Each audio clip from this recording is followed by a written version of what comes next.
我係麥希恩啦，咁我就係2007年喺城市大學嘅創業媒體系畢業，入咗行大概7年左右。咁最初就係做一個編劇啦，或者係一啲幕後嘅工作啦。而家咧，我唔單止做導演或者編劇工作，我會做埋策劃或者做一啲 producing 嘅嘢。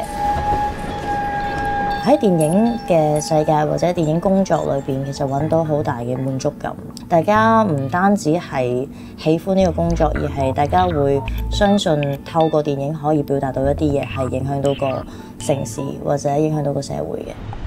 你會唔會睇電視啊？你睇3個月我邊要成400萬㗎？嗰啲廣告嚟嘅啫嘛，啲銀行咪呃你啲人買基金咯。之前成日都討論一樣嘢，就係究竟做電影或者做電影工作者有冇一個社會責任？咁我哋觀察到嘅其實可能真係完全冇嘅，甚至乎電影可以傷害緊個世界，傷害緊個城市。咁但係喺作為一個公民，作為一個普通人嘅立場，我覺得有一啲關於良知、關於道德嘅嘢，一定要透過創作、透過電影作品去表達、去發聲。作為一個影像創作人，本身我已經有一啲能力或者一啲責任，透過作品去表達一啲我想講嘅 message 啦。咁譬如最近做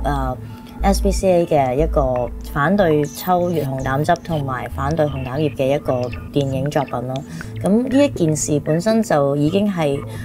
我最能夠透過影像啦、透過音樂啦、透過畫面啦去傳遞信息嘅一件事先。同奧比斯越南嘅一個mission trip 一樣，就係我嘅身份或者佢哋邀請我最初嘅目的就係去教佢哋點樣拍片啦，點樣用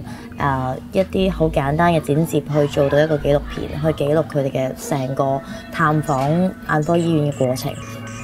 引導佢哋去睇自己嘅城市同其他嘅城市一啲生活嘅質素啦。你去點樣感受其實自己喺你現存嘅城市裏邊有幾幸福啦？點樣去透過自己嘅能力去幫助到其他人啦？或者點樣將個快樂分享俾當地嘅小朋友啦？最初我一路覺得自己做電影呢件事係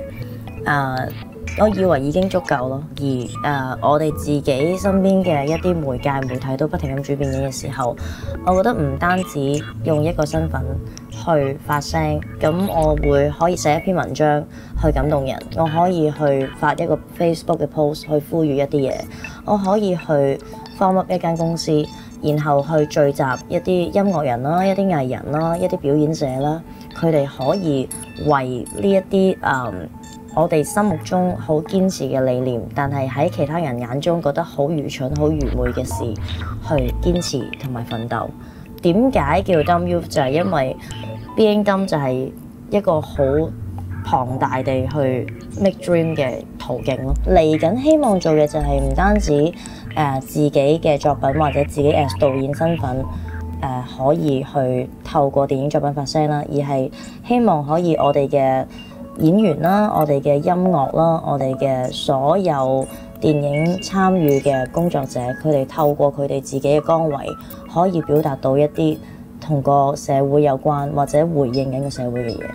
我哋好相信嗰啲正能量、嗰啲好嘅迴響同埋影響到下一代嘅嘢，就係我哋最大嘅得獎。